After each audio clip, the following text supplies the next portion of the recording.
Mi éxodo del catolicismo romano. Capítulo 1. Las primeras dudas. El largo y arduo viaje de mi conversión a la ortodoxia comenzó un día mientras estaba en el proceso de reorganización de los catálogos de la biblioteca del monasterio católico al que pertenecía. Este monasterio, uno de los más bellos en el noreste de España, pertenecía a la orden monástica de San Francisco de Asís. Fue construido en la costa mediterránea, a pocos kilómetros de mi ciudad natal, Barcelona. En aquel tiempo, los abades del monasterio me habían asignado la tarea de actualizar los catálogos de los libros, las transcripciones y los autores de nuestra voluminosa biblioteca. Esta tarea sería decisiva para evaluar las incalculables pérdidas que la biblioteca había sufrido durante la última guerra civil española, cuando el monasterio fue incendiado y parcialmente destruido por los comunistas. En una de aquellas tardes, sumergido en el interminable trabajo, escondido detrás de montañas de libros antiguos y manuscritos quemados, hice un descubrimiento que me dejó perplejo sobremanera. En un sobre que contenía documentos referentes a la Santa Inquisición, de alrededor de 1647, encontré una copia de un decreto escrito en latín, proclamado por el Papa Inocencio X. Por este decreto, cualquier cristiano que se atreviera a creer, seguir, o profesar la doctrina tocante a la auténtica autoridad apostólica de San Pablo, sería anatematizado, condenado eternamente, como hereje. Además, este paradójico documento obligaba a todos los fieles, bajo la amenaza de castigo post-mortem, a aceptar que el apóstol Pablo no había ejercido su labor apostólica libremente o de forma independiente. En otras palabras, desde el momento en que se convirtió al cristianismo hasta el momento de su muerte, Pablo estaba bajo la constante autoridad monárquica del apóstol Pedro, el primero entre los papas y líderes de la Iglesia. Además, el decreto afirmaba que la autoridad absoluta de Pedro era exclusiva y únicamente heredada por los subsiguientes papas y obispos de Roma a través de la sucesión directa. Confieso que, si hubiera yo encontrado en la biblioteca del monasterio un libro prohibido por el Index, habría sido menos sorprendente. Naturalmente, no era ignorante a las exageradas prácticas y maquinaciones concernientes a los asuntos dogmáticos, a los que los tribunales de la Santa Inquisición habían recurrido durante la Edad Media e incluso durante los años posteriores. Este fue un periodo en el que la jerarquía católica romana iría hasta el extremo para poder argumentar una justificación teológica a las ambiciones imperialistas del papismo. Para tener éxito en este empeño, Roma había dado órdenes explícitas a sus teólogos y predicadores para demostrar, con todos los medios posibles, que los papas habían recibido de Dios la autoridad para gobernar como césares en toda la Iglesia ecuménica, dada su posición de herederos de la primacía del apóstol Pedro. Así, fue organizada una verdadera cruzada en el oeste para desprestigiar la enseñanza ortodoxa tocante a la honorable primacía del apóstol Pedro. El propósito de esta era doble. Por un lado, desarrollaría una base teológica para el cesarismo pontificio, y por el otro lado, disminuiría la importancia de la posición patriarcal del Este en términos de reivindicación monárquica con respecto a sus colegas romanos. Una de las tácticas principales para cumplir este planteamiento era la circulación de un gran número de publicaciones adulteradas o malas interpretaciones de los Santos Padres. Estas engañosas publicaciones, apoyadas por la mala interpretación de varios versículos de las Escrituras, intentaron obtener el notorio primatus Petri, brillando en adelante como un privilegio especial que legó únicamente el apóstol Pedro y posteriormente sus supuestos sucesores, los pontífices romanos. Según este privilegio, los papas de Roma tenían el derecho de ejercer la autoridad monárquica y prácticamente la autoridad absoluta sobre la Iglesia ecuménica, una idea contra la cual la Iglesia ortodoxa se rebeló. Así que un exceso de antologías y catenae de versos patrísticos relativos a la primacía papal, en su mayoría absolutamente falsas y fuertemente distorsionadas, con una base mínima de contenido auténtico, fueron impresas en las imprentas de las principales órdenes monásticas de Occidente y fueron distribuidas en grandes cantidades a lo largo de la Europa mediterránea. Sin embargo, si los fieles comprendieran que ni el apóstol Pablo ni los demás apóstoles estaban bajo la absoluta autoridad del llamado primer papa, Simón Pedro, el edificio entero de la enseñanza, en gran medida distorsionada, del papismo, se derrumbaría sobre sí misma. Para evitar esto, los obispos de Roma no cesaron nunca de aterrorizar, condenar y anatematizar con castigos post-mortem a todos aquellos que se atrevieran a expresar la más mínima duda sobre este tema. Su causa fue asistida por los tribunales de la Santa Inquisición, que, bajo el lema "el fin justifica los medios", fue autorizada a usar la fuerza bruta, como la tortura por fuego, la inmersión en aceite hirviendo, y el despellejar vivos a los torturados con el fin de someter a los más persistentes e impenitentes cristianos, en nombre de la Santa Trinidad y para el bien general de la Iglesia.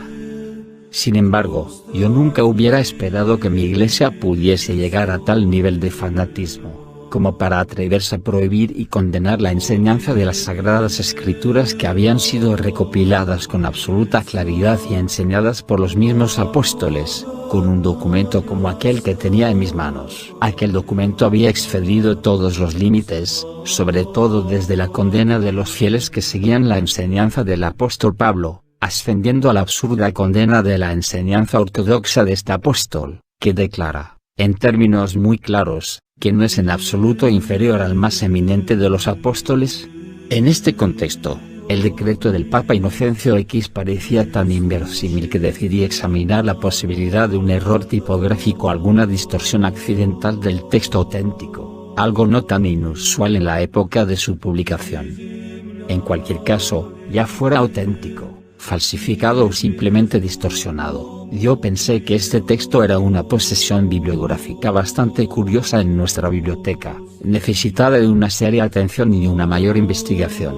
Poco después, sin embargo, mi interés inicial se transformó en una gran confusión. Después de hacer algunas investigaciones en la Biblioteca Central de Barcelona, descubrí que no solo era este documento inequívocamente auténtico, sino que sus opiniones eran bastante comunes en aquel tiempo. De hecho, en dos de las decisiones de la Santa Inquisición, las de 1327 y 1351, y primeramente a la de 1647, el Papa Juan Sixi y el Papa Clemente bien atematizaron y condenaron a los hombres y a las enseñanzas que se atrevían a refutar el argumento de que el apóstol Pablo obedeció los mandatos del apóstol Pedro, el primero de los papas. Estos mandatos, que nadie se atrevía a cuestionar, se presume que estaban bajo la autoridad absoluta del apóstol Pedro. Otro caso era el anatema que el Papa Martín V lanzó a Juan Hus en el Sínodo de Constanza. Más tarde, los papas Pío X, en el Concilio Vaticano I, Pío X en 1907, y Benedicto XVI en 1920 repitieron la misma condena en los más oficiales e inequívocos términos. Ya que la posibilidad de falsificación demostrada era poco probable, me encontré atormentado por una profunda crisis de conciencia. Me fue imposible aceptar que el apóstol Pablo estuviera subordinado a la autoridad humana. Para mí, el ministerio independiente y sin oposición de Pablo, entre las naciones, similar al ministerio del apóstol Pedro entre los hebreos, es un hecho irrefutable de la mayor importancia. Al apóstol Pablo, no de parte de hombres, ni por mediación de hombre alguno, sino por Jesucristo, y por Dios el Padre, pensó Simón Pedro como segundo después de Santiago, entre los que eran considerados pilares en la Iglesia de Cristo. Posteriormente, añade que las posiciones que asumen en estos asuntos lo hacen a él indiferente desde que son simplemente sus preferencias personales las que Dios no toma en serio.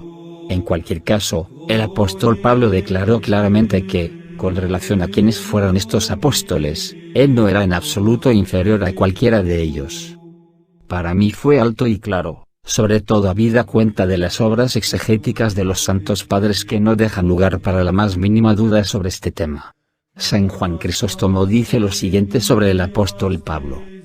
Pablo declara su igualdad con el resto de los apóstoles y desea ser comparado no solo con los otros sino con el primero de ellos, para demostrar que todos ellos tenían la misma autoridad.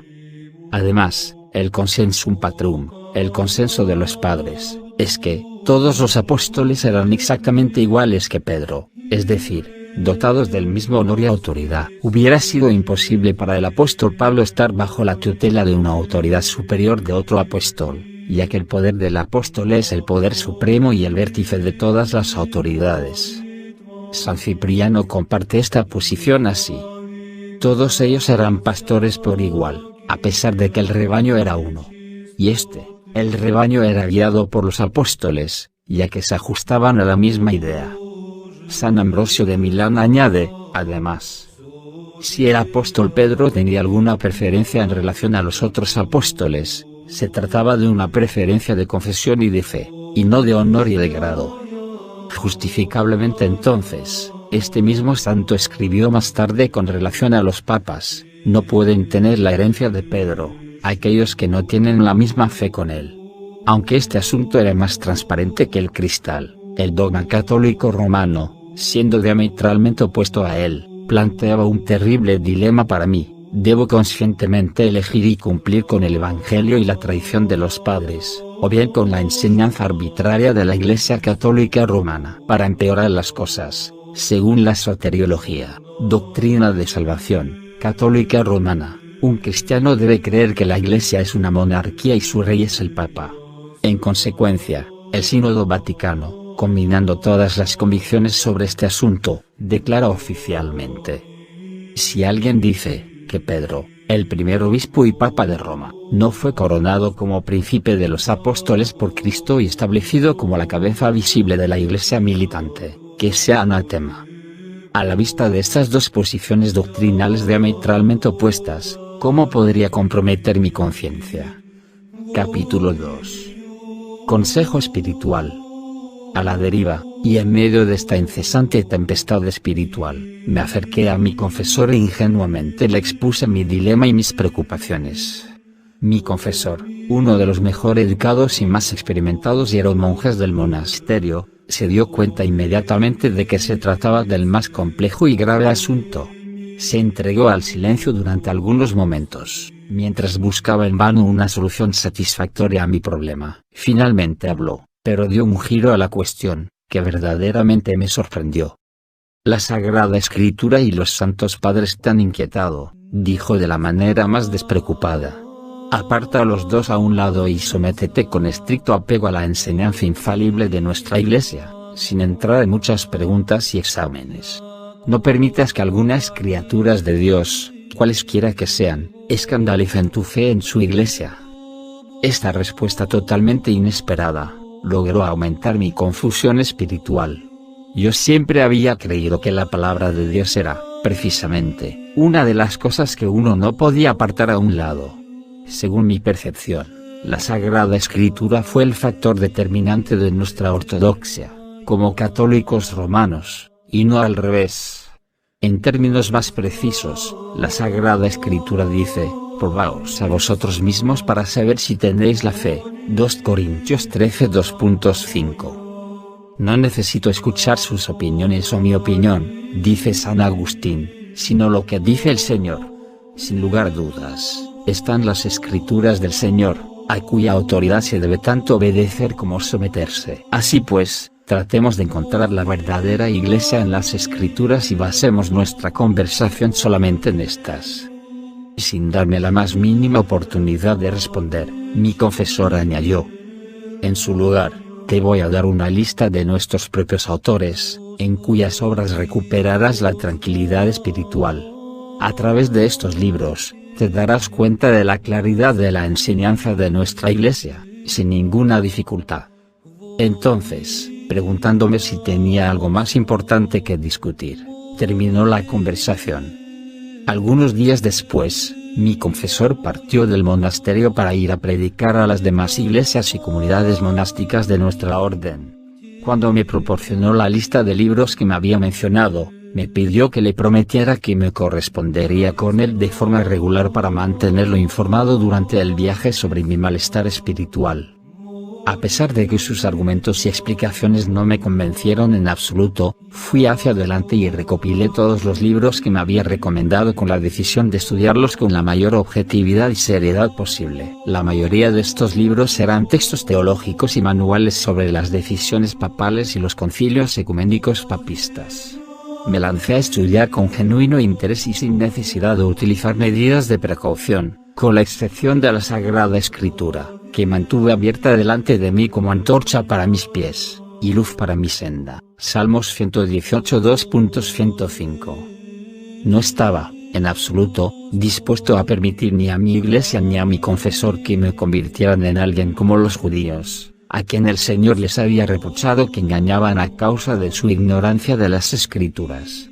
Por el contrario, estaba decidido a permanecer fiel, siguiendo el ejemplo de los creyentes de Berea, que, después que recibieron la palabra con toda prontitud, Hechos 17:11, fueron alabados por el apóstol Pablo porque escudriñaban cada día las Escrituras para ver si esto era así, Hechos 17:11. Al hacer esto fueron salvaguardados de la decepción causada por la filosofía y vana sutileza, fundadas en la tradición de los hombres sobre los elementos del mundo, y no sobre Cristo, Colosenses 2:8. Puesto que continué leyendo y progresando en el estudio de los textos recomendados, empecé a sospechar, solo para estar gradualmente convencido, de que era casi completamente ignorante con respecto a la verdadera naturaleza y la constitución orgánica de mi iglesia. Habiendo sido introducido en el cristianismo y bautizado, después de terminar mi educación secundaria hice varios cursos de filosofía. A la vez, no obstante, estaba en el estado inicial de comprensión sobre la teología católica romana, un campo de estudio casi nuevo y extraño para mí. Desde entonces, el cristianismo y la Iglesia romana representaron para mí dos ideas que expresaban una y misma realidad. Arropado en la quietud y la calma de mi vida monástica, estuve solamente preocupado por el aspecto místico del cristianismo. Inmerso en mis estudios filosóficos, no tuve la oportunidad de investigar en profundidad las razones tras la estructura orgánica de mi iglesia. Leyendo los textos oficiales que mi padre confesor había seleccionado sutilmente para mi provecho, entendí gradualmente la verdadera naturaleza de la paradójica monarquía religioso-política que constituye la contemporánea Iglesia romana. En este punto, creo que sería oportuno e informativo echar un vistazo a estas características. Capítulo 3. La monarquía del Papa. Según la enseñanza católica romana, la Iglesia no es más que una monarquía absoluta cuyo absoluto déspota es el Papa, quien funciona como tal en todas sus expresiones. En esta monarquía del obispo de Roma todo el poder y estabilidad de la Iglesia está anclado, y cuya existencia, por otro lado, no sería posible. El cristianismo mismo está anclado y totalmente basado en la doctrina del papismo, y, además, la doctrina del papismo es el elemento más significativo del cristianismo, su epítome y su esencia.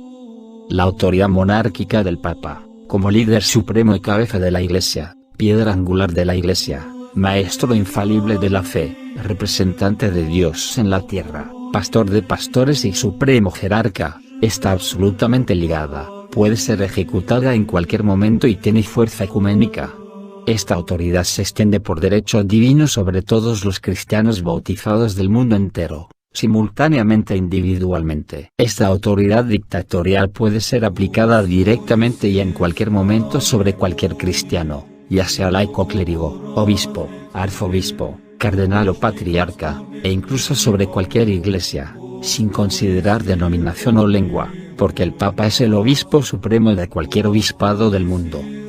Aquellos que rechazan reconocer esta autoridad o no someterse a ella ciegamente son cismáticos, herejes, impíos y sacrílegos. En consecuencia, sus almas ya están predestinadas a ser lanzadas a la oscuridad de afuera porque es una condición indispensable para la salvación de sus almas creer en la doctrina otorgada por Dios del papismo y someterse a sus representantes. En este sentido, el Papa parece encarnar aquel imaginario líder precristiano cuya inminente venida fue querida por Cicerón y a quien todo el mundo necesita aceptar para ser salvado.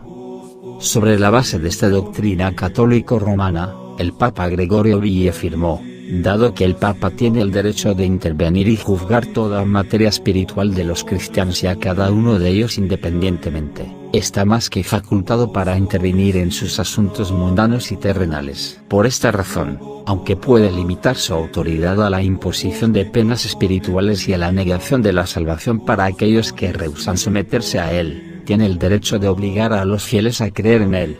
Es por esta razón por lo que la Iglesia sujeta dos espadas. una simbólica espiritual y otra con la autoridad mundana. La primera espada está en manos de los sacerdotes y la otra está en manos de los reyes y soldados.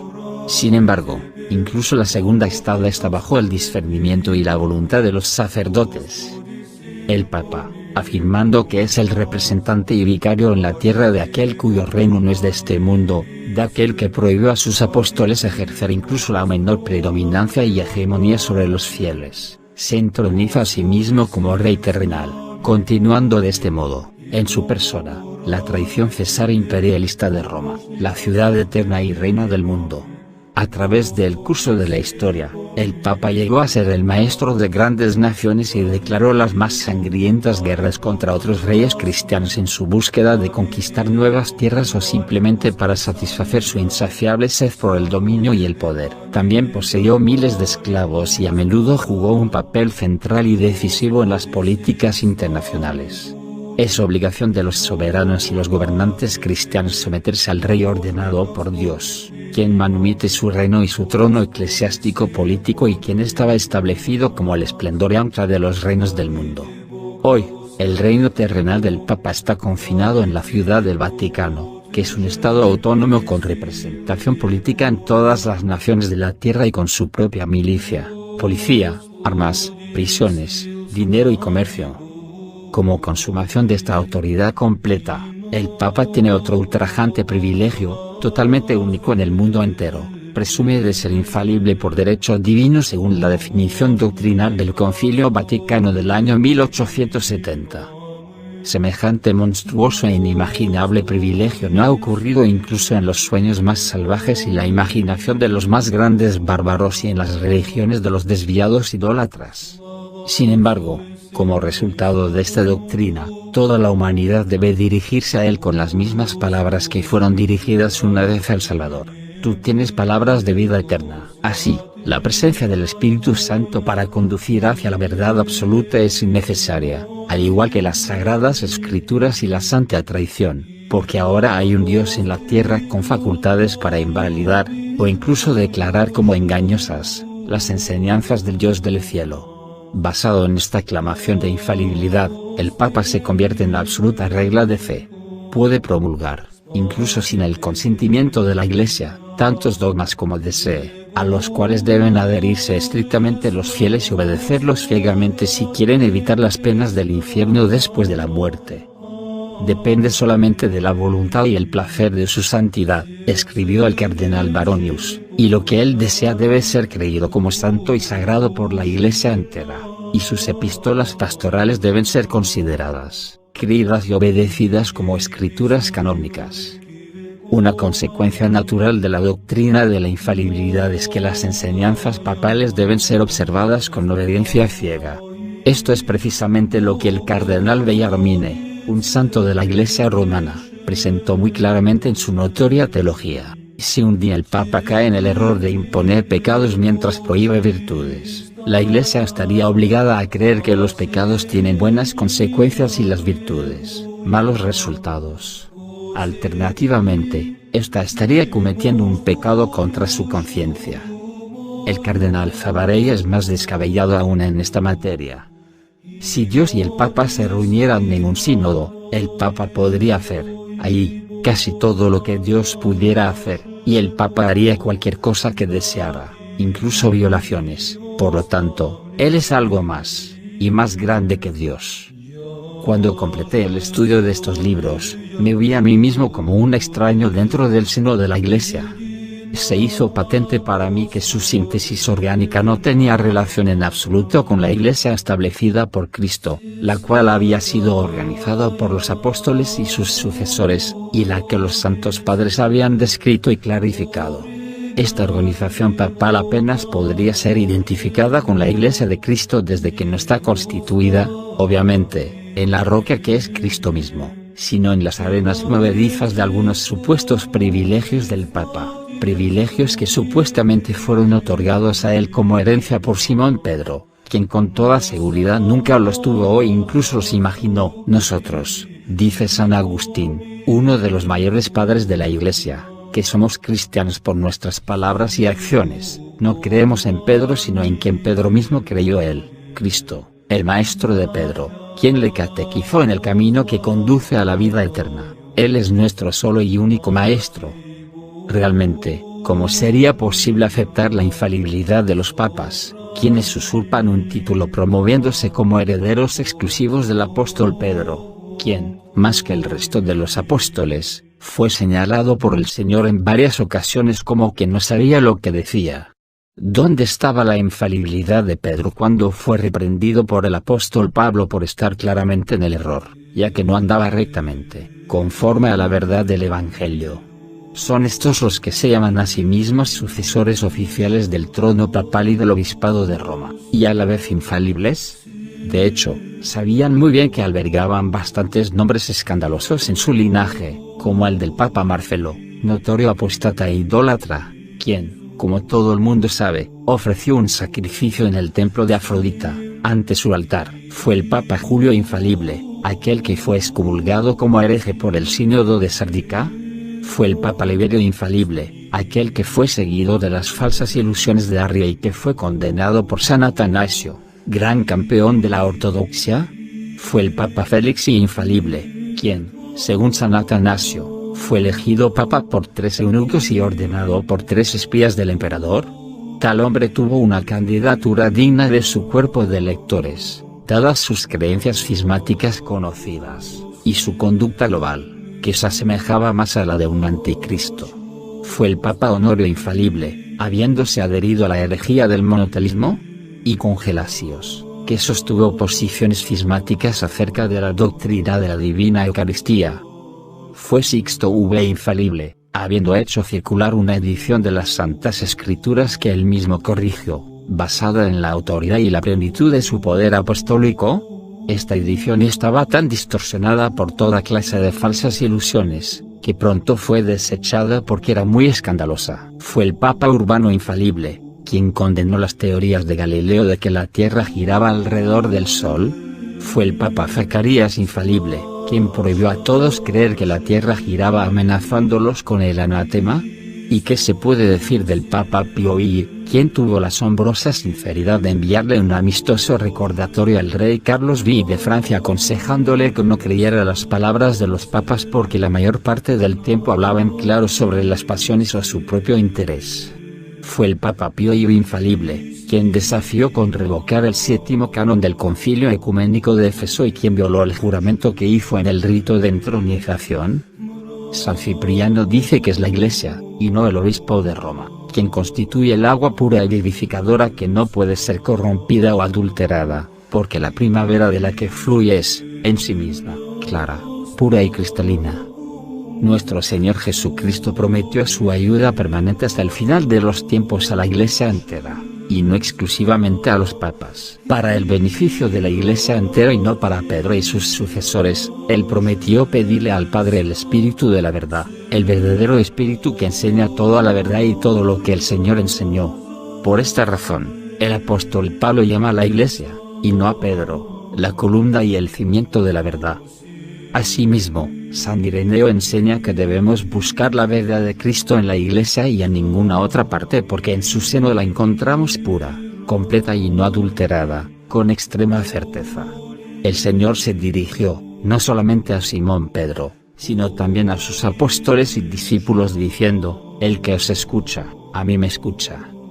Además, a través de la historia de la Iglesia antigua, desde su origen hasta el gran cisma, no hay ningún otro precedente de gran desacuerdo o materia trascendental de fe que haya sido resuelto por el obispo de Roma. En mi opinión, esto es bastante inexplicable si se supusiera que los papas eran verdaderamente reconocidos como verdaderos, absolutos, y, sobre todo, líderes infalibles de la Iglesia ecuménica. Se sabe bien que ninguna de las grandes herejías fueron derrotadas por un papa, sino más bien por un sínodo, o por medio de los padres de la Iglesia o algún santo teólogo. Por ejemplo, el arrianismo fue condenado por el Concilio de Nicea y no por el Papa, que estaba infectado por esta herejía. El Concilio de Éfeso condenó el nestorianismo, San Epifanio confundió a los gnósticos, el bienaventurado Agustín refutó la cacodoxia del pelagianismo, etc. Además, Los obispos de Roma nunca sirvieron de árbitros en ninguno de estos grandes asuntos eclesiásticos, al contrario, fueron a menudo acusados y perseguidos en materia de fe por otros obispos, patriarcas y sínodos. De esta forma, el concilio de Arelat resolvió la disputa entre el obispo de Roma y los obispos de África con relación al tema del rebautismo. De modo semejante, fue la Iglesia de África la que escribió una gran advertencia a los obispos de Roma y Alejandría para que pusieran fin a su enemistad y buscaran la paz. El patriarca de Alejandría, en unión con los obispos del Este, excomulgó al Papa Julio en el concilio de Sárdica. El Papa Honorio fue condenado y anatematizado por el Sexto Concilio Ecuménico, etc. Habiendo adquirido una convicción acerca de la exactitud de toda esta evidencia, convicción que nunca me ha abandonado desde entonces, escribí la siguiente carta a mi padre confesor en el primer instante en el que me pude poner en contacto con él desde nuestra separación. He estudiado los libros tan bondadosamente sugeridos por vuestra reverencia. No obstante, mi conciencia no me permite violar los mandamientos de Dios y poner mi confianza en las enseñanzas humanas que carecen de fundamento bíblico más nimio. Algo semejante sucede con absurdo desvarío papista que ha surgido de la doctrina irracional de la infalibilidad. Reconocemos a la verdadera Iglesia cuando está basada en criterios bíblicos, como los indicados por el bienaventurado Agustín de Hipona, y no en el verbalismo apotegmático, ni en los sínodos episcopales, ni en las cartas de discordia, cualesquiera que sean, ni en los signos engañosos ni las maravillas. Basamos nuestro conocimiento solo en las cosas que se encuentran escritas en los profetas, en los salmos, en las palabras del mismo pastor, en los trabajos y la enseñanza de los evangelistas y, en conclusión, en la autoridad canónica de las Santas Escrituras. Además, el mismo Santo Padre, el bienaventurado Agustín, escribe contra los donatistas. Ya no tengo deseo de escuchar su opinión o mi opinión, sino que acojámonos todos a lo que dice el Señor. Indudablemente, hay escrituras del Señor sobre cuya autoridad estamos todos de acuerdo, obedecemos y nos sometemos. Tratemos entonces de encontrar la Iglesia en esto y discutamos nuestras diferencias basadas solamente en estas escrituras. Y así, concluí mi carta a mi padre confesor con estas palabras. Nunca me distanciaré del principio que provee la verdadera regla cristiana para la prueba de fe y toda doctrina, que es la autoridad de la palabra de Dios y la tradición de su Iglesia. Sus doctrinas son irreconciliables con esta regla. Él no tardó en responder. No te adheriste al consejo y a la orientación que te ofrecí, mi aquejado padre confesante, y permitiste que la Biblia continuara su peligrosa influencia en tu alma. Los sagrados libros son como el fuego, que, cuando no iluminan, queman y oscurecen, y por esta razón los papas indicaron correctamente que es un escandaloso engaño creer que los cristianos puedan leer las Santas Escrituras, cuando nuestros teólogos confirman que esta es una oscura nube, un parapeto que a menudo se convierte en un refugio incluso para los ateos. Según nuestros líderes infalibles, la creencia en la claridad de las Escrituras es un dogma heterodoxo. Hasta donde llega la traición, no debería ser necesario recordarte que en materia de fe, estamos ante todo obligados a seguir al Papa, más incluso que a 1000 Agustines, Jerónimos, Gregorios, Crisóstomos, etc. Y cuando poseemos la interpretación dada por Roma sobre cualquier texto de la Biblia, tenemos que creer que poseemos la verdad de la palabra de Dios, independientemente de que esta interpretación pueda parecernos absurda o contradictoria sobre el verdadero sentido del texto. Sin embargo, su posición afianzó aún más mi convicción personal. A pesar de todas sus teorías, a pesar de todos los dogmas de la Iglesia Católica Romana, a pesar, incluso, del mismo Papa, nunca dejaría de lado la palabra de Dios, que es absolutamente indisputablemente perfecta y lúcida para los que han encontrado el verdadero conocimiento. Esta es la palabra de luz, que puede parecer nublada solo para los que están en el camino de la perdición y cuyo espíritu está ciego por el Dios de este siglo. La Sagrada Escritura es la palabra de vida, de gracia, de verdad, y de salvación, y no quise desecharla y encontrarme culpable en la hora del juicio. Basado en esto, los santos padres llegan a la obvia conclusión de que debemos creer lo que está escrito en los libros sagrados, y no debemos buscar, ni incluso usar, lo que no está escrito en ellos. Contradiciéndose y oponiéndose a las escrituras, mi iglesia perdió toda validez a mis ojos, desde que se convirtió y llegó a ser igual que los herejes que, según San Ireneo, una vez que fueron reprobados por la palabra de Dios, se volvieron en contra de ella para reprocharla. Más allá, San Juan Crisóstomo escribe: el que se adhiere al marco de las Sagradas Escrituras es un verdadero cristiano. El que las combate, se encuentra fuera de las reglas de la fe. Y si éste viene a decirle que las Escrituras enseñan lo que él cree, entonces, dime, ¿tiene el primero algún pensamiento en sí mismo o habilidad para razonar? Este fue el último contacto que tuve con mi padre espiritual. Consideré una causa perdida el continuar nuestra correspondencia, así que no le volví a escribir.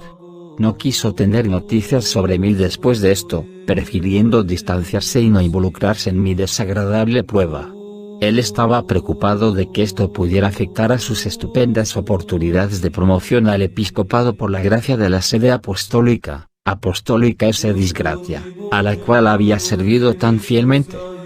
A pesar de esto, no me detuve ahí. Empecé a apartarme de la divergencia de mi iglesia, siguiendo el rumbo de un nuevo camino, sintiéndome incapaz de detenerme hasta alcanzar una posición positiva que fuera, al menos, teóricamente más sana.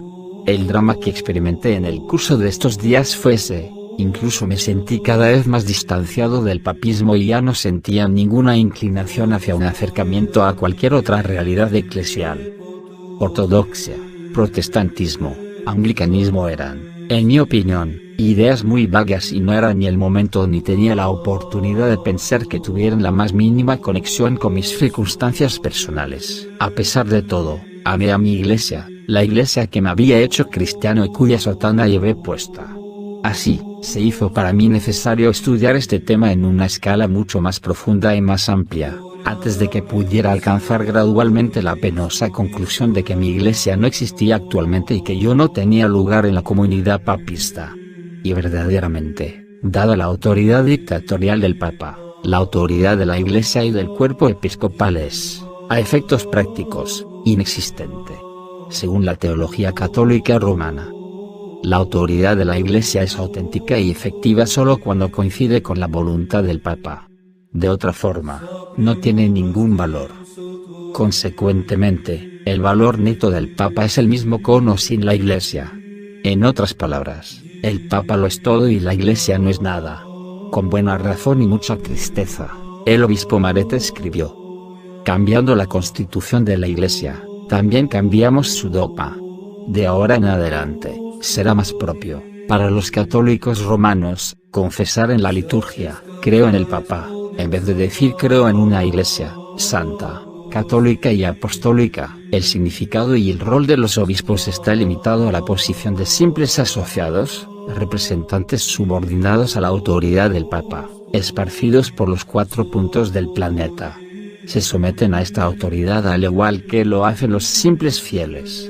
Los papistas intentan justificar esta condición basada en una absurda interpretación del versículo del capítulo 21 del Evangelio de San Juan, según el cual, ellos dicen: el Señor dejó en herencia al apóstol Pedro y primer papa la comisión pastoral sobre sus corderos y ovejas, a saber, la comisión de supremo y absoluto pastor de todos los fieles, que son simbolizados en los corderos, y sobre todo el resto, apóstoles y obispos, que son simbolizados en las ovejas.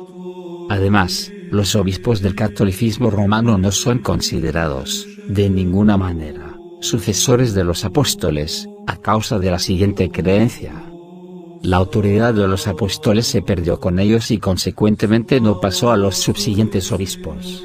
Solo la autoridad de Pedro, bajo cuya toda otra autoridad cae, fue transferida a sus sucesores en el papismo. Consecuentemente, hay una tremenda diferencia entre la sucesión de Pedro y la sucesión de cualquier otro apóstol.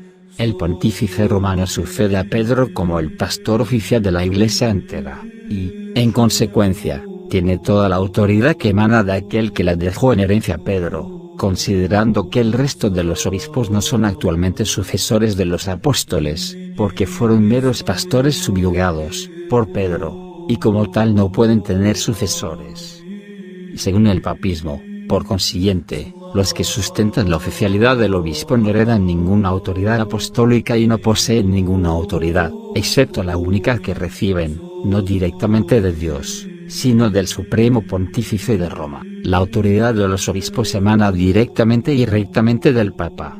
Considere esto como una ofensa injustificable contra el oficio episcopal, que era sacrificado y dotado de valor a causa del ensalzamiento y enardecimiento de la autoridad papal. Uno no necesita tener un extenso conocimiento de la historia de la Iglesia antigua para entender que incluso desde la era apostólica el orden de los obispos fundó su autoridad sobre la premisa de que sucedían a los apóstoles y gobernaban la Iglesia con el mismo poder, y el mismo oficio que ellos tenían. Según San Atanasio, fue el mismo Señor el que instituyó el oficio del episcopado a través de los apóstoles. Y, además, San Gregorio el Dialogista enseña claramente. Hoy, en la Iglesia, los obispos tienen la posición de los apóstoles. San Ignacio de Antioquía expone que la autoridad apostólica recibida por los obispos procede de Dios el Padre y más allá añade que el obispo no debe someterse a nadie más que a nuestro Señor Jesucristo mismo. Por lo tanto, la cadena dorada que une a los fieles con Dios conecta lazo a lazo y pasa desde los obispos hasta los apóstoles, de los apóstoles a Jesucristo y de él a Dios el Padre. Esta enseñanza fue bien incrustada en la tradición de la Iglesia y fue expresada abiertamente por los santos padres, de los que, para mí, no hay absoluta duda de su validez. Uno solo necesita leer los antiguos escritos episcopales legados por San Ireneo, Tertuliano, Eusebio, San Jerónimo, San Optato de Milet, y otros muchos padres e historiadores eclesiásticos, que recopilaron e intentaron describir con el mayor cuidado la sucesión de los obispos que presidieron las diversas iglesias instituidas por los apóstoles. Después de los nombres de los apóstoles fundadores, los nombres de los obispos de cada sede fueron recopilados sucesivamente a través del tiempo por los autores de estos escritos. Así pues, ¿cuál es el propósito de tanto cuidado, tanto interés y tanto esfuerzo para proveer la sucesión apostólica? Sí, como contiende el catolicismo romano, la autoridad de los apóstoles se perdió con los mismos apóstoles y no fue transferida a sus sucesores, los portadores del oficio del episcopado.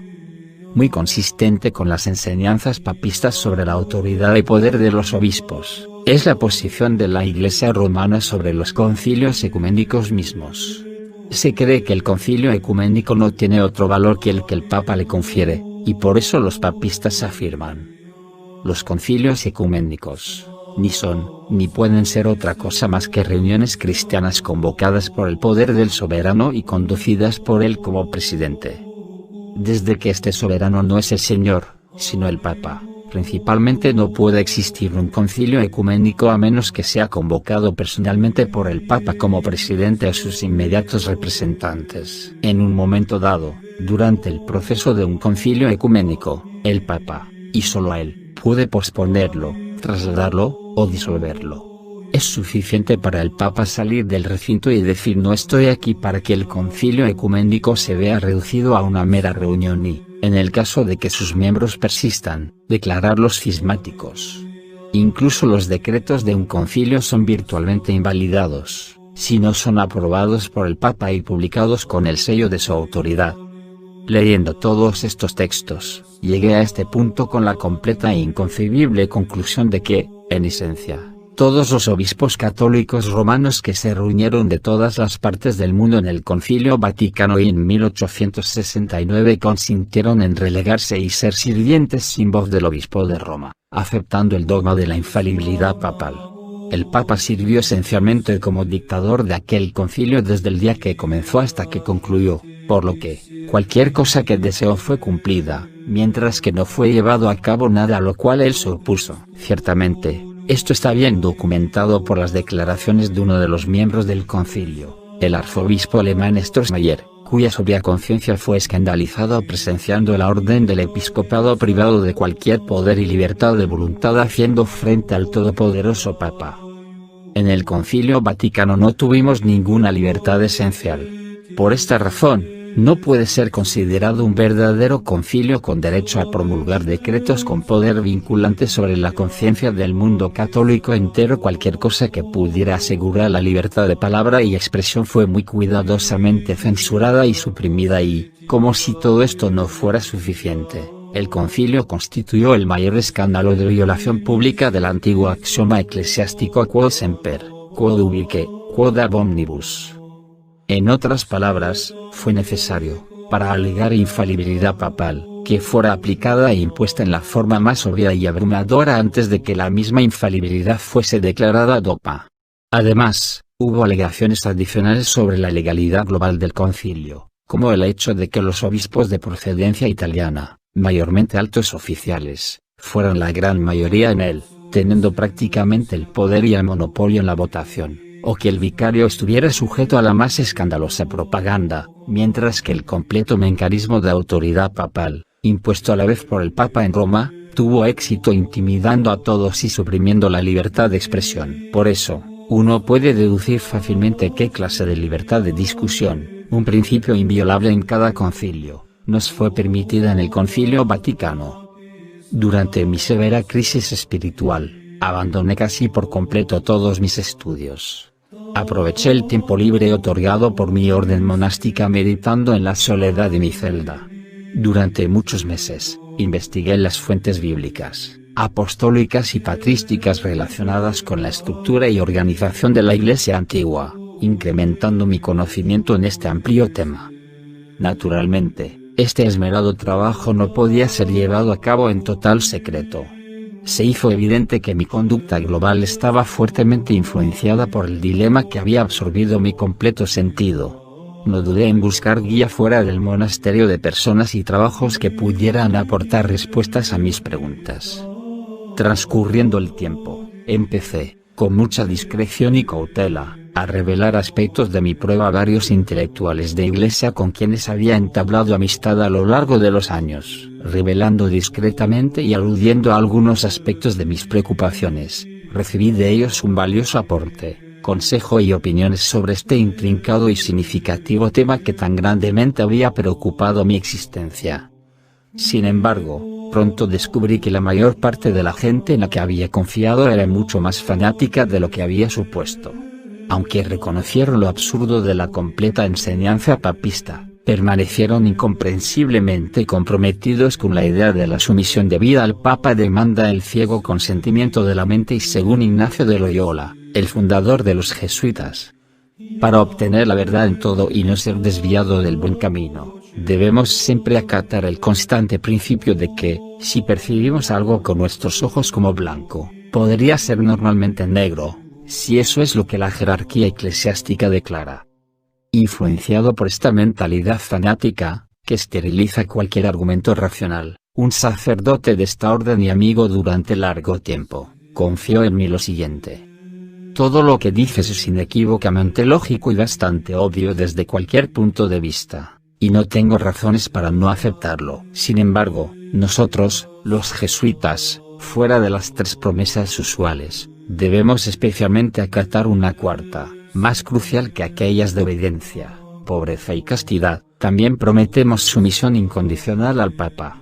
Por eso estoy obligado a elegir ser lanzado a la eterna condenación con el Papa, en vez de ser salvado con todas tus verdades inalterables.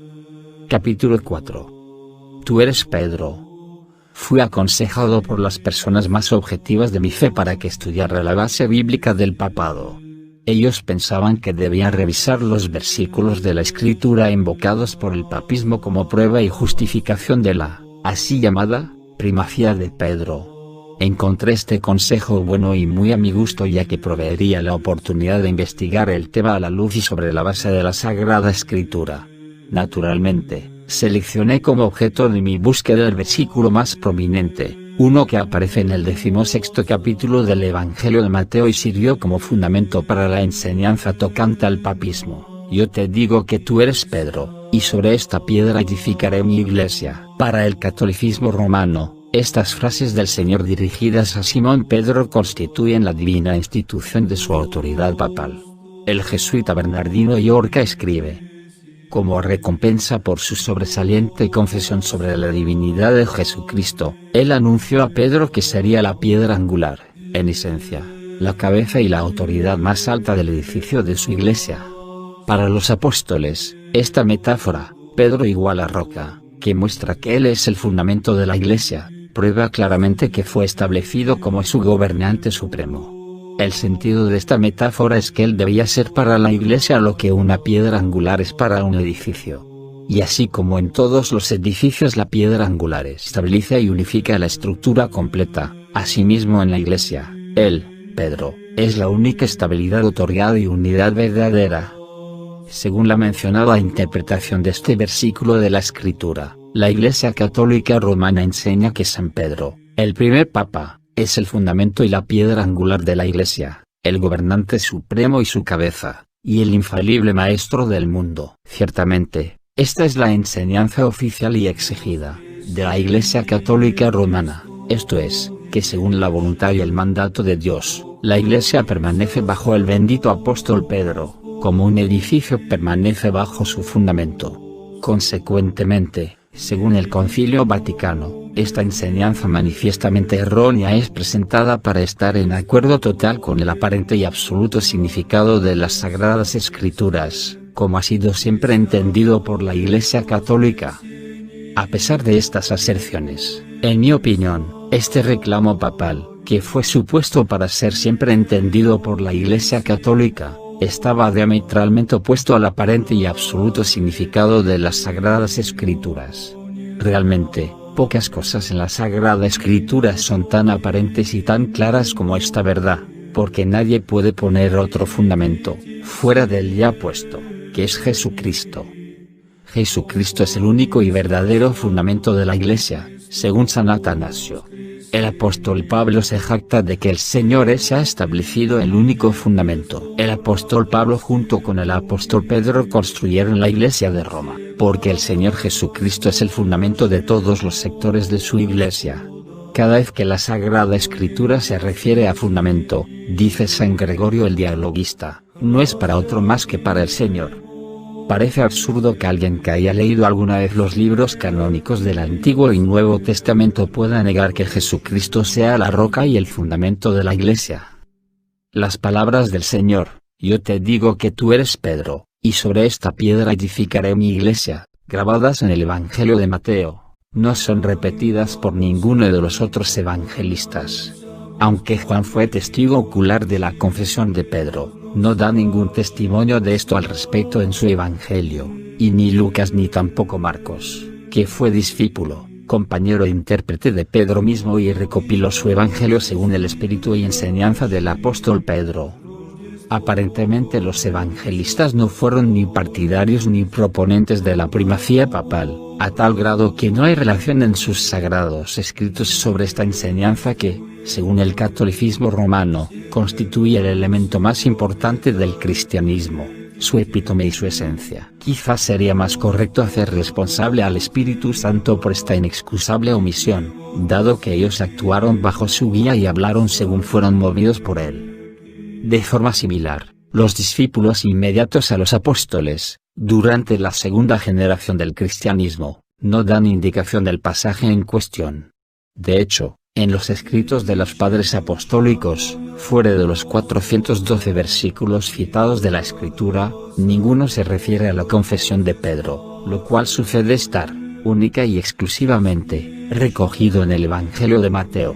Lo mismo sostiene la verdad para los otros versículos de la Escritura empleados por los católicos romanos para sostener la primacía papal. La notoria versión católica romana de Tú eres Pedro, está también ausente la didache, enseñanzas de los 12 apóstoles, en Clemente, en Ignacio, en Policarpo, en Barnabás, en el discurso ad Ogneto, en los fragmentos de Papías, e incluso en el pastor de Hermas, cuyo principal objetivo es la organización y constitución de la Iglesia. Consecuentemente, parece más aparente que la Iglesia de los 2 primeros siglos estaba abstraída a este elemento, que supuestamente sirve de base absoluta al cristianismo.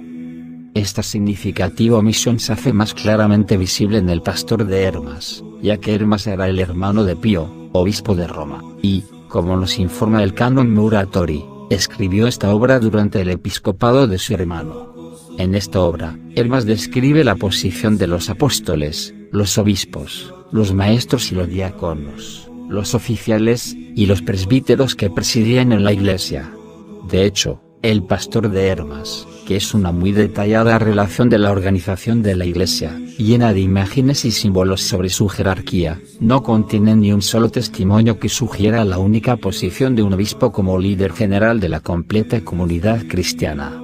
Es significativo, por consiguiente, que incluso el hermano del obispo de Roma estuviera completamente ignorado en el tema de la primacía papal. La primera referencia al versículo de la Escritura sobre la confesión de Pedro aparece en la segunda mitad del siglo II, alrededor del año 160, cuando Justino Mártir escribió su diálogo con el judío Trifón. La manera indiferente en la que Justino describe la confesión del apóstol es bastante reveladora. Uno de sus discípulos, el que le confesó como hijo de Dios por revelación del Padre, era llamado primeramente Simón, y entonces él, Jesús, le llamó Pedro. Hacia el final del mismo siglo y por primera vez en la filología eclesial, apareció una nota referencial sobre este versículo, aunque no muy confiable. Esta es encontrada en el Diatessaron del sacerdote siríaco Taciano. Esta obra era de gran importancia, pues sustituyó casi por completo los 4 evangelios canónicos en la iglesia siríaca, al menos hasta la primera mitad del siglo IV. Esta nota al margen dice: «Bendito seas, Simón, y las puertas del Hades no prevalecerán contra ti». Basado en el sentido dado en el a la palabra puertas, solo podemos concluir que se refiere a la victoria de Pedro sobre la muerte. De Justino Mártir, pasamos sobre la edad de oro de la Iglesia buscando otras referencias a este versículo. Inicialmente, la primera observación de los padres fue que el Señor llamó a su apóstol Petros, un sustantivo griego de género masculino, mientras constataba que construiría la iglesia sobre Petra, un sustantivo de género femenino. El texto griego hace distinción entre los dos sustantivos claramente e impide la posibilidad de identificar Petros con Petra. La explicación ofrecida por los padres y otros escritores eclesiásticos es que Petra, roca, sobre la que la iglesia era construida, no era la persona del apóstol Pedro, porque en ese caso, el Señor habría usado la expresión «y sobre este Petros». Consecuentemente, muchos de los santos padres se inclinan a la interpretación de la palabra roca como confesión de fe en el Hijo de Dios, una interpretación forjada tiempo atrás por San Judas aconsejándonos a estar edificados vosotros mismos sobre el fundamento de vuestra santísima fe. Otra interpretación sugiere que la roca es Cristo mismo, quien los profetas describieron como la esperada roca de Israel, algo que él también dice de sí mismo. Finalmente, otros pocos escritores como Tertuliano, aunque también ellos, identifican la roca, algunas veces, con el apóstol, infieren solo un significado espiritual a esta interpretación metafórica, no consideran que esto sea un privilegio especial del apóstol en comparación con los otros, y ciertamente no un único sucesor. El bienaventurado Agustín escribió en sus confesiones que, en primer lugar, él pensó que este versículo bíblico identificaba a la roca con el apóstol. Más tarde, sin embargo, después de exhaustivo examen, entendió que la correcta interpretación es que la roca sobre la que se fundamenta la iglesia es aquella a quien el apóstol Pedro confesó como el Hijo de Dios.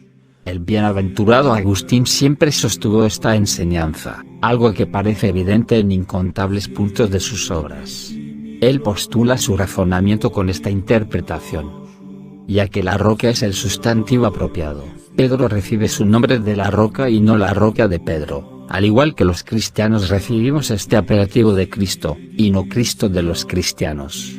Tú, dice Cristo, eres Pedro, y sobre esta roca sobre la que has confesado diciendo tú eres el Cristo, el Hijo de Dios, construiré mi iglesia, la construiré sobre mí mismo, que soy el Hijo del Dios vivo. El bienaventurado Agustín repite esto, casi literalmente, en su primera homilía en la fiesta de los jefes de los apóstoles, Pedro y Pablo. Es incluso más claro en su quinta homilía de Pentecostés. Estableceré mi iglesia sobre esta Petra, roca, no sobre Pedro, Petrum, no sobre su persona, sino sobre la roca, Petram, que él confesó. Más allá añade, en su 124º tratado sobre Juan el Evangelista. Sobre esta roca que tú confesaste yo edificaré mi iglesia, porque Cristo mismo es la roca. Este mismo Santo Padre dio una respuesta sarcástica a algunos, que, precisamente igual que los papistas de hoy, identificaban al apóstol Pedro con la roca. Mientras interpretaba los versículos de la apostasía de Pedro, el bienaventurado Agustín les preguntó burlonamente con su característica conducta fiera: ¿y dónde está vuestra roca ahora? ¿Dónde está la solidez? Cristo mismo era la roca, mientras que Simón no era más que el duro Pedro. La verdadera roca ascendió para fortalecer a Pedro, que se acobardó y abandonó la roca. Sobre esta divina roca, quien es su verdadero Hijo Dios, situó la fundación relativa, esto es, el primer elemento humano de la Iglesia.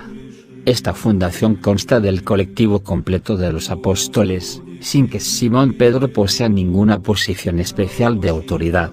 El apóstol Pablo enseña esto, y Juan el Evangelista coincide en que le fue revelado en una de sus asombrosas visiones apocalípticas que el edificio de la iglesia estaba construido sobre la roca, que tenía 12 fundamentos, y sobre ellos 12 nombres de 12 apóstoles del Cordero.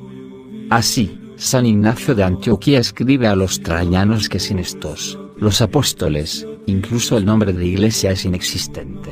San Cipriano expresa lo mismo con diferentes palabras, enseñando que la iglesia permanece en el superepiscopos, que significa los apóstoles y sus sucesores, que estaban atrincherados en la roca inamovible de nuestro Señor Jesucristo. Aceptar que la iglesia estaba establecida solamente sobre Pedro con la exclusión de los otros apóstoles, como reclama el sistema papista, es equivalente a comparar al Salvador con el hombre insensato de la parábola, que ha edificado su casa sobre la arena, y cayó, y su ruina fue grande. San Jerónimo escribe a Joviniano el hereje: tú afirmas que la iglesia estaba fundada sobre el apóstol Pedro, pero la verdad es que estaba establecida sobre los apóstoles, y el poder de la iglesia se hizo manifiesto en todos ellos. El estudio de las enseñanzas de los padres con relación a este tema fue especialmente provechoso para mí. En verdad, según San Vicente de Lérins, es necesario, para evitar el problema y el laberinto de desilusión, que el método de interpretación bíblica esté en conformidad con, y dentro de los auspicios del espíritu eclesial tradicional. Después de esta investigación patrística, no tuve ninguna duda de que la enseñanza católica romana referente a la primacía papal de Pedro estaba diametralmente opuesta al evidente y clarísimo sentido de las Santas Escrituras, las enseñanzas de los apóstoles, la interpretación de los santos padres y, en general, a la sana y tradicional enseñanza de la Iglesia de Cristo. Capítulo 5. El principio de la disputa. Una vez que mis conclusiones se hicieron públicas, el rumor de que yo era un monje peligroso, sospechoso de herejía, empezaron a circular. Un obispo, ahora cardenal, me escribió estas duras palabras: si viviéramos unos cuantos siglos atrás, las teorías expuestas por su reverencia habrían sido más que una causa amplia para entregarlo al fuego de la Santa Inquisición. Adicionalmente, se presupuso que mi mal dispuesta supervisión eclesiástica pronto intervino para frustrar mi pronta ordenación al diaconado. Como último recurso, trataron de invocar el voto monástico de obediencia y disciplina, para forzarme a abandonar mis convicciones, aunque me di cuenta a tiempo de sus intenciones. Mantenían que estaba obligado a obedecer ciegamente y refrenar mi intención de investigar, ya que el derecho de examinar materias de fe pertenecía a la suprema jerarquía de la Iglesia. También sostuvieron que, si yo creía en la Iglesia apostólica, estaba obligado a seguir indiscriminadamente a los sucesores canónicos de los apóstoles. No obstante, la gracia del Señor me permitió permanecer inquebrantable en mis convicciones, llevando hasta el extremo la máxima de San Ireneo con respecto a la heterodoxia. No pueden pedirnos que seamos sus seguidores simplemente porque ellos tienen la sucesión apostólica. Debemos seguir el bien y librarnos de los malos sucesores de los apóstoles. Verdaderamente, la Iglesia Católica Romana puede tener la típica sucesión apostólica debido a la sucesiva imposición de manos de los obispos, pero no tener la verdadera sucesión de fe y enseñanza de los apóstoles. Papías ensalzó esta sucesión de fe de los cristianos de Roma durante el siglo II, con estas palabras: en cualquier sucesión y en cualquier lugar, todo lo que es demandado por la ley y los profetas, es salvaguardado por el Señor. Una vez que me reconcilié con mi mente, nada podría convencerme de otra cosa. Incluso cuando un sacerdote, que nunca había cesado de hablar sobre mí con malicia, me llamó públicamente un ingrato hijo de la Iglesia Católica, no dudé en expresar mi escepticismo sobre la compatibilidad del título católico con el papismo. Para mí, papismo no es más que una impía innovación, ya que la verdadera fe católica pertenece a la antigua y ecuménica cristiandad. Retrospectivamente, me consideré a mí mismo más católico que mi propia Iglesia. Verdaderamente, católico es el que ama la verdad de Dios, la Iglesia, el cuerpo de Cristo, el que no favorece nada más que la divina fe y no superpone sobre ella la autoridad de un hombre, reverenciando sobre todo la antigua y única fe. Además, muestra desprecio por esta autoridad y mantiene una unión fija e inquebrantable con la verdadera fe, determina completamente en no creer nada más que lo que es decretado por la Iglesia desde el principio de su andadura. El mundo se preguntaba como yo, el último de los monjes de la Orden de San Francisco, desafío juzgar a mi Iglesia entera y condenarla como ilusa conjuntamente con sus papas, sínodos y teólogos. Mi respuesta fue repetir simplemente las palabras de Tertuliano. Ninguna enseñanza que expone la verdad enseñada por la Iglesia, los apóstoles, Cristo, y Dios el Padre, debe ser juzgada como errónea. Capítulo 6. Salir de ella, oh pueblo mío. Sin tener en cuenta esta desviación dogmática tan grotesca, no tenía intención de abandonar mi Iglesia. Sin embargo, primero quise estar seguro de que podía encontrar refugio en el solaz de la vida espiritual que me proporcionaba mi orden religiosa y mi monasterio. Ciertamente, podría salir de la jerarquía papista para tomar la responsabilidad y la obligación de reconocer y corregir esta herejía. No obstante, mis preguntas persistían. Estaría comprometiendo los intereses de mi alma si permaneciera en una religión en la que cada papa es considerado infalible, introduciendo como tal nuevas doctrinas, decretos y falsas enseñanzas relativas a la fe, los sacramentos y la adoración. ¿No afectaría esto a la integridad de mi vida espiritual? Como advirtió San Vicente de Lérins incluso desde el siglo V. Es una gran tentación si el que consideráis profeta, intérprete de los apóstoles, maestro y pilar de la verdad, a quien seguís con el mayor respeto y con el mayor amor, de repente empieza a introducir de forma sutil e imperceptible peligrosos engaños que no se pueden discernir fácilmente, deslumbrados por la preconcepción de sus previas enseñanzas y su ciega obediencia. Además, era fácil para mí discernir que la vida espiritual del catolicismo romano tiene marcas evidentes que indican la influencia de sus desviaciones teológicas.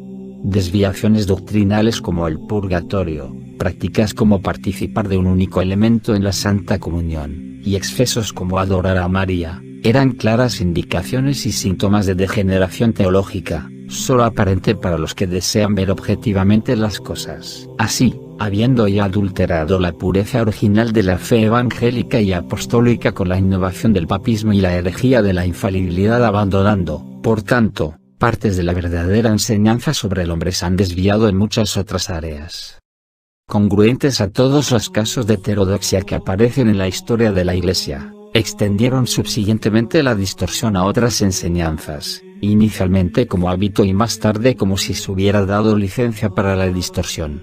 Eventualmente, distorsionando incrementadamente todos los aspectos de la doctrina, lo distorsionan todo. No es sorprendente que varias personas altamente estimadas por su espiritualidad en la Iglesia romana, empezaran a tocar las trompetas, aunque algo tarde, con declaraciones públicas como la siguiente: ¿cómo podemos saber si el menor sentido de salvación que nos bombardea no nos conduce a olvidar de nuestro único Salvador, Jesucristo?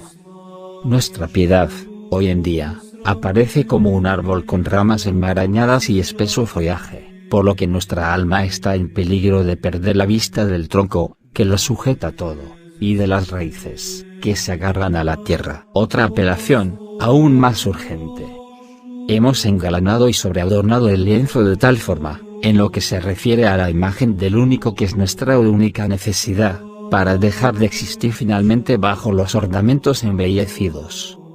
La solución no solo era simple sino también posible, como el más sincero y atrevido fiel de esta iglesia había llegado a reconocer. Desafortunadamente, esta permanecía distante en su aplicación. No saboreemos un cristianismo que no sea el de la era apostólica, clama el sabio y muy respetado obispo católico romano, Monseñor Camus. No permitamos a los que improvisan y nos sugieren ideas diferentes agitar nuestra vida espiritual, moldear nuestra buena disposición y disminuir nuestros esfuerzos. Estas palabras hacen simplemente eco a la admonición de San Policarpo a los filipenses. Por lo tanto, abandonemos las vanidades de los hombres y las falsas enseñanzas y volvamos a la enseñanza que nos ha sido otorgada desde el principio. Y las observaciones de San Cipriano a Cecilio. Cuando la verdad se pierde por la práctica y la traición, esto es una señal indicativa de la longevidad del engaño. Hay un método muy seguro para que las almas espirituales disciernan entre la verdad y el engaño. Basta con regresar al origen de la divina enseñanza, donde el engaño humano termina. Volvamos al origen evangélico, a la enseñanza original dada por nuestro Señor y a la tradición apostólica, donde emana la palabra de nuestros pensamientos y acciones. También son pertinentes las palabras del gran profeta Jeremías. Paraos en los caminos y mirad, y preguntad por las sendas antiguas, ¿cuál es el buen camino? Y seguidlo, y hallaréis reposo para vuestras almas. Por lo tanto, me convencí de que la vida espiritual dentro de la Iglesia romana no estaba exenta de peligro, ya que es una gran tentación para el creyente de la Iglesia de Dios cuando sus líderes caen en la desilusión. Además, la tentación es mucho mayor y más seria cuando los engañadores ocupan altas posiciones. Aquel que confía su alma a una iglesia que está gobernada y dirigida por heterodoxos corre el riesgo de afrontar el mismo destino que los fieles que se encontraron bajo la autoridad pastoral de Orígenes. Los santos padres escribieron lo siguiente sobre sus acciones. En realidad, la mala influencia de este maestro sobre los fieles confiados a él por la iglesia presentó, no solo una simple, sino una gran tentación, y aquellos no sospecharon ni vieron ningún peligro en él y fueron reconducidos progresiva e inconscientemente, de la antigua fe a las impías innovaciones. Así, tomé una nueva decisión. No quería permanecer bajo el patronato de un falso cristianismo que explota el evangelio para servir a la agenda imperialista del cesarpapismo. No quería ser contado con los que, como dice San Cipriano, no pueden tener al verdadero Dios como Padre ya que han rechazado a la verdadera Iglesia como su madre, añadiendo además que aquellos que se desvían de la verdadera enseñanza y la unidad eclesiástica original no tienen la ley de Dios, no tienen la fe del Padre y del Hijo y tampoco tienen vida a salvación. Estaba absolutamente seguro de que no tenía ningún otro recurso más que proceder con mi decisión final. Efectué mi salida, poniendo fin a mi terrible destino que ya era bastante defectuoso en todos los sentidos en el seno del papismo. La gracia del Señor me sostuvo indudablemente durante los días en que mi decisión cambiaba la esencia de mi vida. Con gran esfuerzo y desolación resistí las súplicas y las lágrimas de mis amados hermanos del monasterio. Desafortunadamente, estas fueron entretejidas con numerosos reproches y amenazas a la salida. Me llamaron ingrato y etiquetaron como apóstata de la iglesia de mis ancestros y de la tradición religiosa de mi país. Para los pocos que aún deseaban escucharme, estaba contento con responder con las palabras de San Jerónimo, las cuales me llenaron de fuerza y consuelo. No estamos obligados a seguir las desilusiones de nuestros predecesores y nuestros parientes sino la autoridad de las Escrituras y los mandamientos de Dios. Por lo que respecta a la supuesta traición a la tradición de mi país, me consolé con estas palabras. Nada que se oponga a la verdad, incluso si consiste en una traición o una vieja costumbre, es herejía.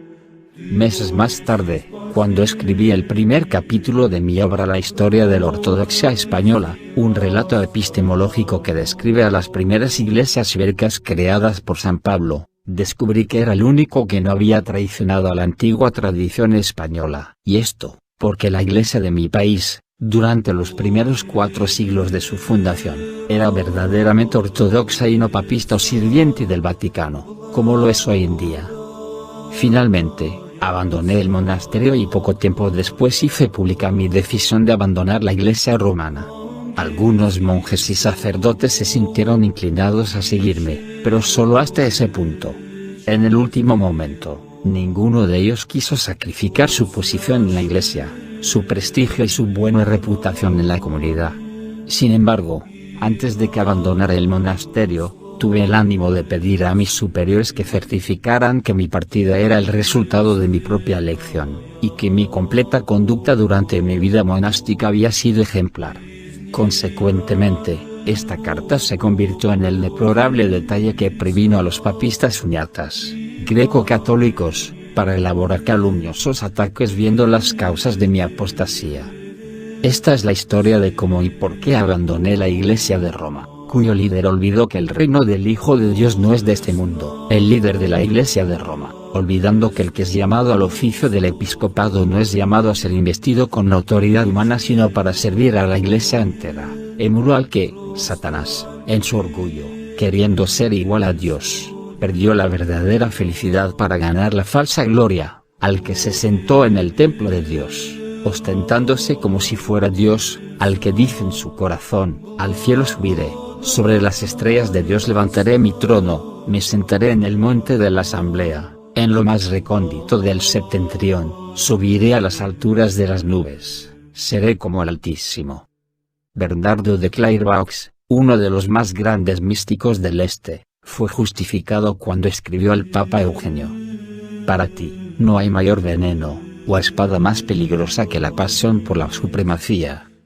Conducidos por esta pasión desenfrenada, los papas forzaron a su iglesia a fornicar con los poderes del mundo, haciendo de ella la desolación de los comerciantes.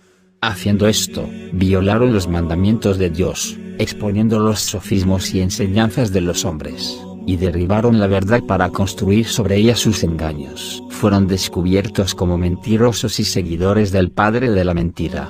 Esto era inevitable porque, al igual que pasó con las herejías de todas las épocas, introdujeron supersticiones humanas en el dogma divino y violaron los mandamientos de los antiguos mostrando desprecio por las enseñanzas de los padres, invalidando la sabiduría de los predecesores, siendo cautivados por la pasión desenfrenada de una lujuria impía y vana por la innovación, restringiendo los límites de la sagrada e incorrupta antigüedad.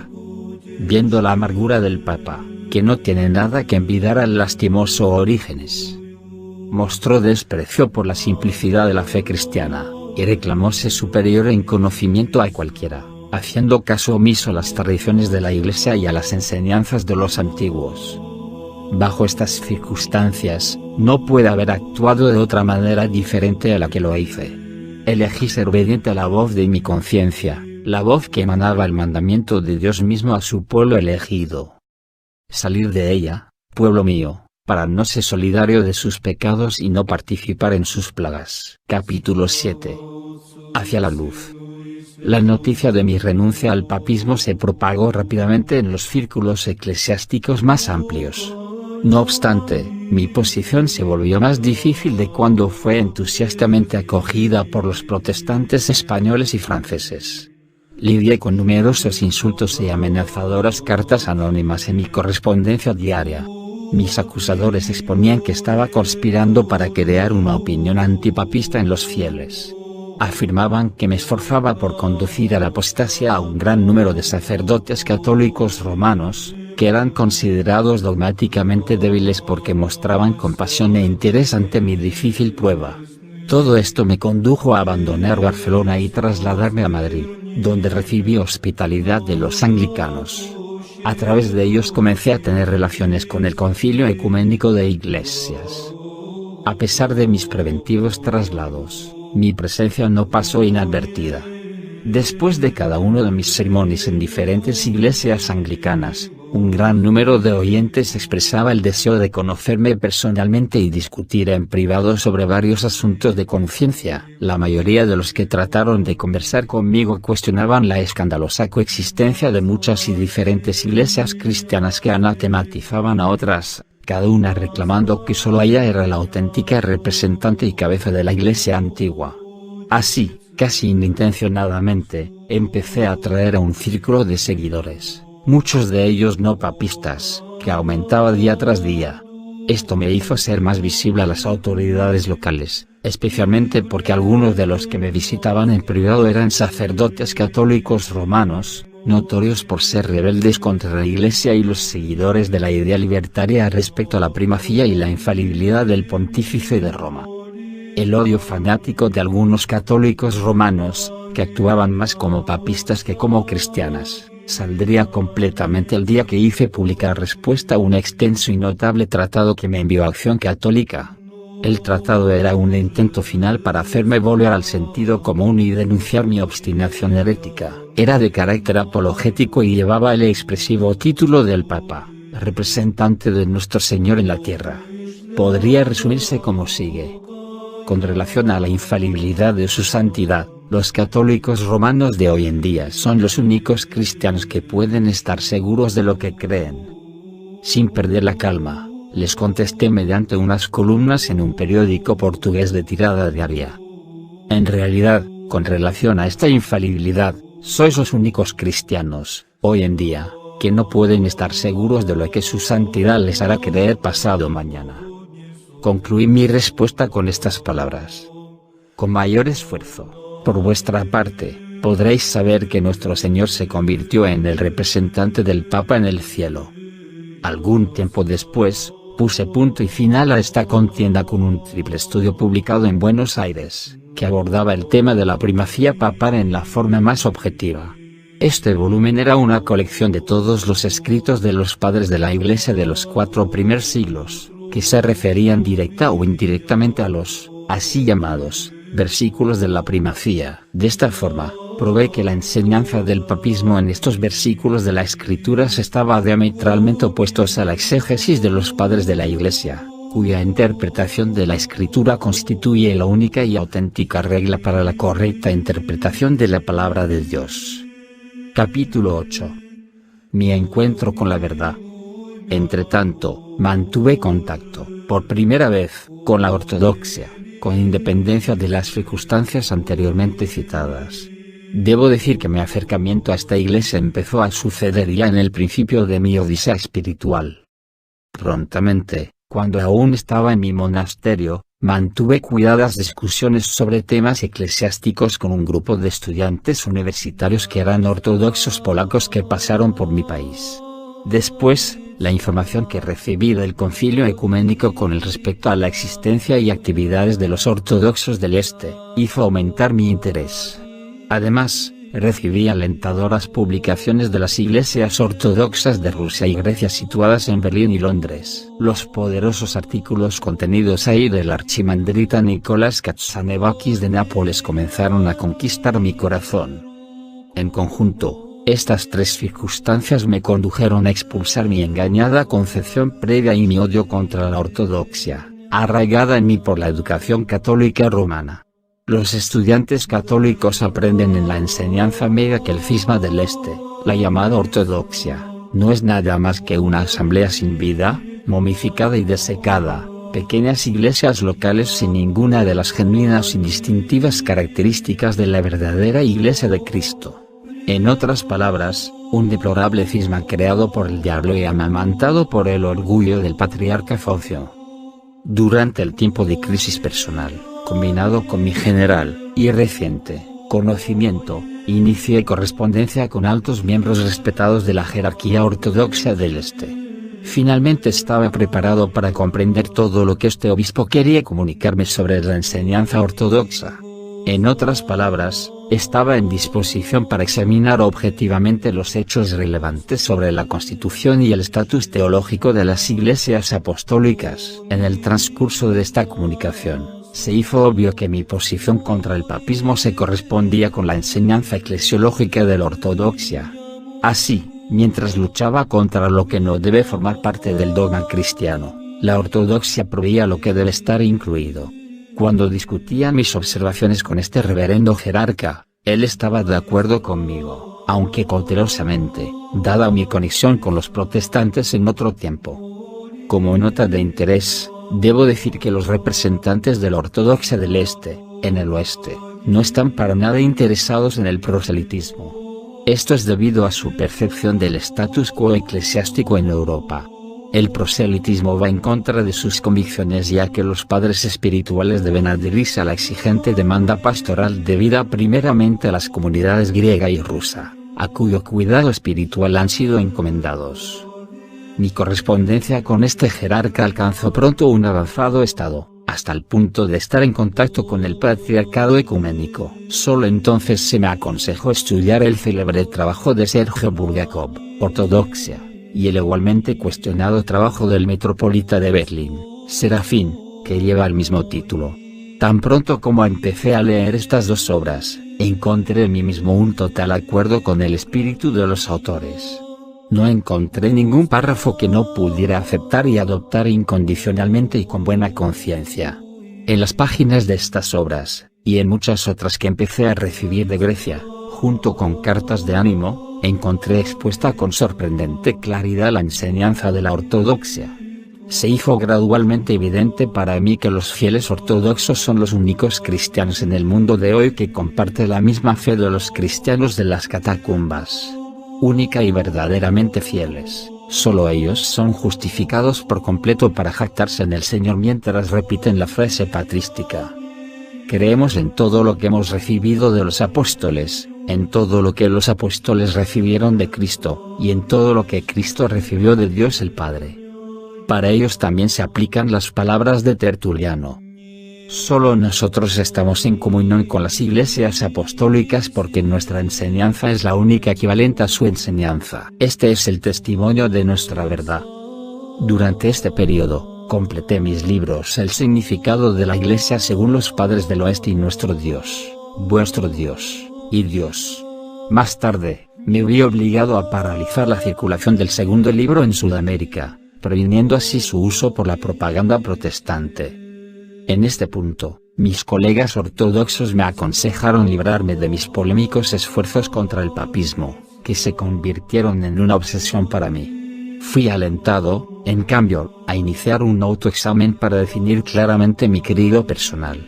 Esto proveería las bases para evaluar mi precisa posición teológica y revelar los daños causados por mi asociación con el anglicanismo. Este esfuerzo no fue sin dolor ni de corta duración, pues me obligó a emprender una extensa investigación en una fe en la que me faltaba pericia teológica. No bastaría simplemente con expulsar los dogmas de la primacía papista y sus privilegios mientras defendiera el resto de las enseñanzas romanas. Así que procedí con un profundo y exhaustivo análisis de las verdades básicas del cristianismo. Estas verdades básicas me ayudaron a distinguir los límites de la dogmática papista sobre los que el Vaticano había fundado sus intereses político-eclesiásticos. A través de los siglos, estos límites habían sido determinados por decretos papales de todas las formas y clases y sirvieron para promulgar una agenda imperialista dentro de la Iglesia. Mi investigación fue imperativa porque no quería repetir los errores de los viejos católicos, que, escandalizados por el decreto de infalibilidad del Concilio Vaticano, abandonaron al Papa, pero continuaban adheridos a la teología romana. Esta teología había sido entretejida con muchas otras falsas doctrinas, prejuicios y supersticiones que la ortodoxia no admite. Reconociendo la extrema dificultad de esta tarea, elegí expresar mi posición en general menos los términos positivos y publicar la siguiente declaración de fe.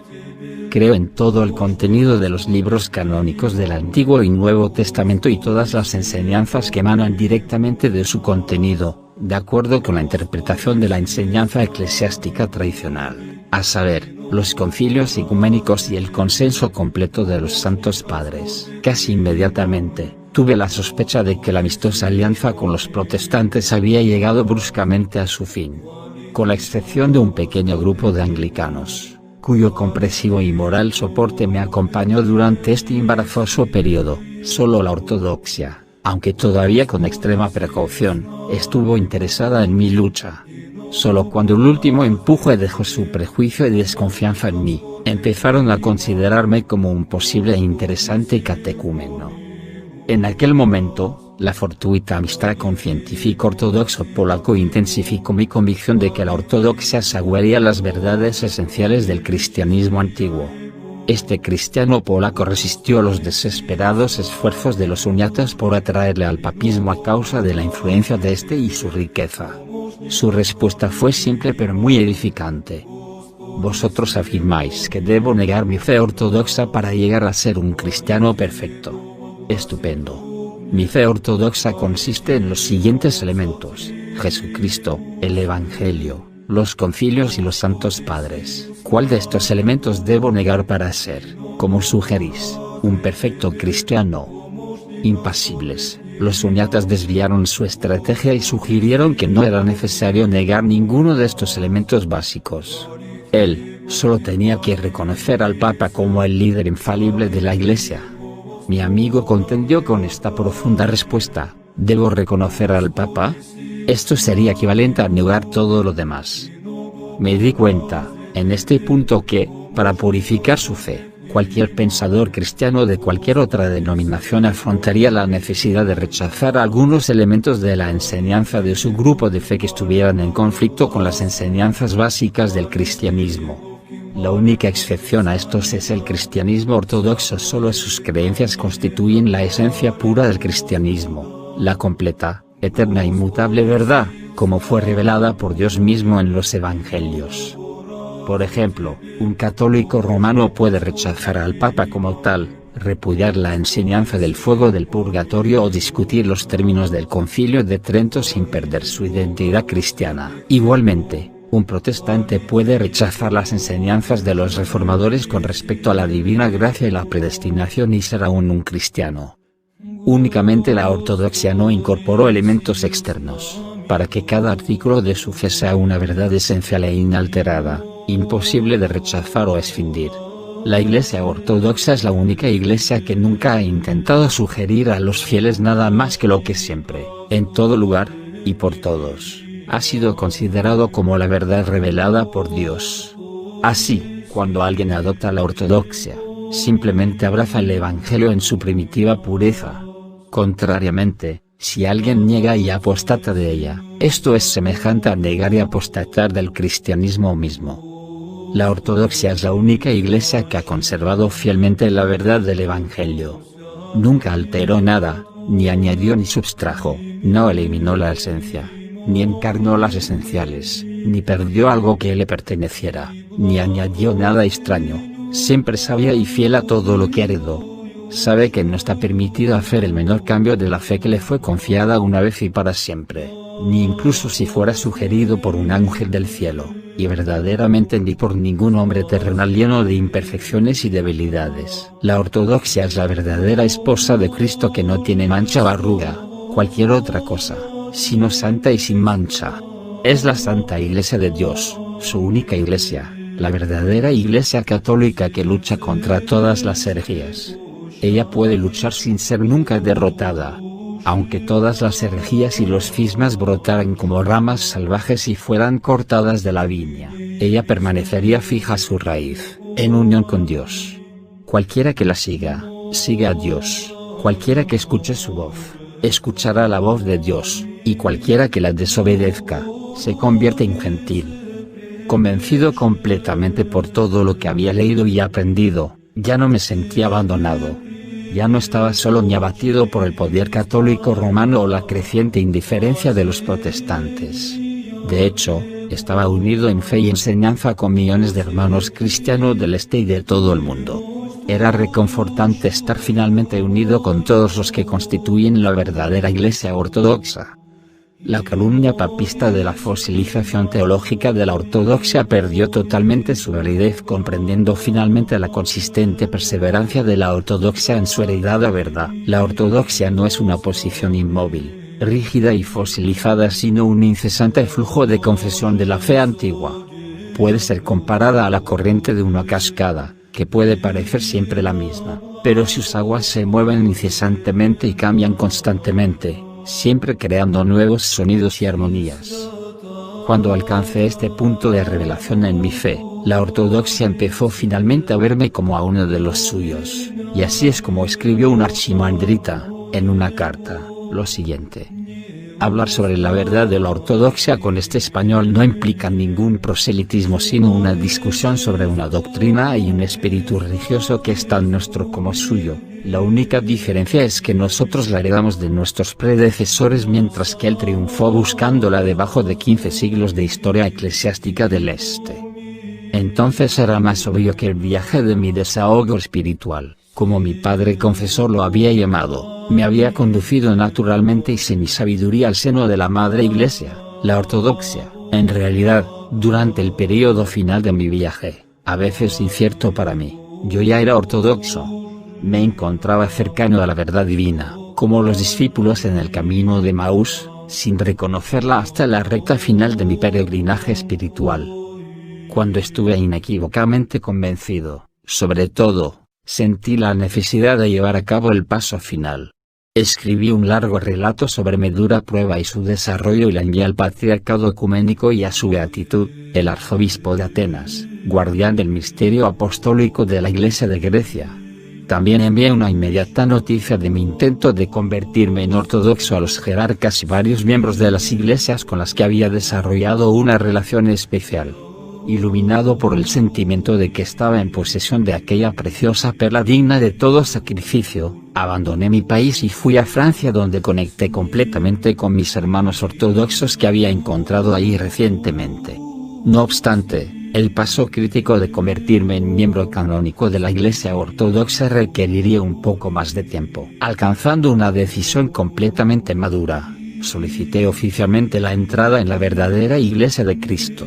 De mutuo acuerdo, se resolvió que este evento tendría lugar en Grecia, un país ortodoxo por excelencia, al que pronto necesitaría trasladarme para proseguir mis estudios de teología. A mi llegada a Atenas, visité a su Beatitud el arzobispo, quien me recibió con el abrazo más paternal. Su incesante y sincero amor, protección e interés acompañaron todos los pasos de mi nueva vida eclesiástica. Esto mismo tiene validez para su reverendo ministro, quien por la gracia de Dios es ahora el obispo de Rogón. Es ciertamente un verdadero padre, cuyo sincero interés por mí ha excedido con creces todas mis expectativas. Ni que decir tiene, que, en medio de esta tierna atmósfera amorosa, el Santo Sínodo no tardó mucho en aceptarme en el seno de la Iglesia Ortodoxa. Durante el profundo y emocionante servicio de la Santa Crismación, por el cual finalmente me convertía en miembro de la verdadera viña, fui honrado con el nombre del Apóstol de las Naciones y seguidamente fui admitido en el Santo Monasterio de la Virgen María en Pentelis, como monje. Unos meses más tarde, fui ordenado como diácono por la imposición de manos del obispo de Rogón. Ahora, al fin, me siento lleno de júbilo, a pesar del agravio interminable causado por miembros de la oscura orden de los uniatas de Grecia, que no cesaron nunca de inventar calumnias contra mi persona. Soy bendecido, porque estoy envuelto por el amor, la calma, y la completa aceptación de la Santísima Iglesia Ortodoxa de Grecia, incluyendo a los miembros de su sagrada jerarquía, sus varias hermandades religiosas, y en general por todos los que me acogieron con su apoyo espiritual. Pido a todos los padres y hermanos en la fe y a todos los que cariñosamente tuvieron contacto conmigo, tan compasivos como fueron por mi causa y mi gran odisea, que se acuerden de mí en sus oraciones para que pueda recibir la gracia de lo alto y demostrar valerosamente el asombroso beneficio del bondadoso Dios.